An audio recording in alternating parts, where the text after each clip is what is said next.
Далеко-далеко на севере жил-был старик Чарчахан. Был женат, жил Чарчахан охотой и рыбалкой. Как-то раз наловил он много рыбы, возвращался в свой чум.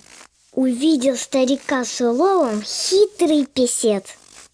Подкрался сзади к нартам. Чарчахан идет, нарты тащит, а песец рыбу ест. Чарчахан домой пришел.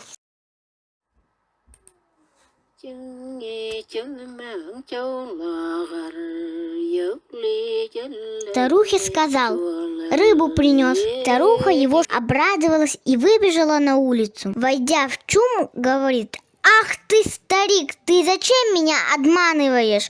Нарты пустые!» Чарчахан удивился и выбежал на улицу. Подходит к нартам, а там только кости и зуб чей-то. Стал Чарчахан думать, как ему вора поймать. И придумал. На следующий день позвали старик со старухой зверей в гости. Белого медведя, бурого медведя, оленя, куропатку, песца и мышку. Чарчахан тайком положил в штаны ягель и стал с женой шаманить.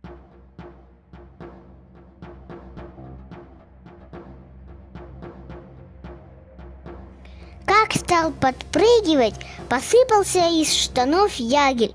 Звери тут же засмеялись. А Чарчахан им в пасти смотрит внимательно. Видит, у песца зуба нет. Вот кто вором оказался. Схватил старик палку и давай песца бить. Звери испугались, выбежали из чума. Долго Чарчахан бил песца, а потом выгнал. Так старик проучил маленького воришку. Конец.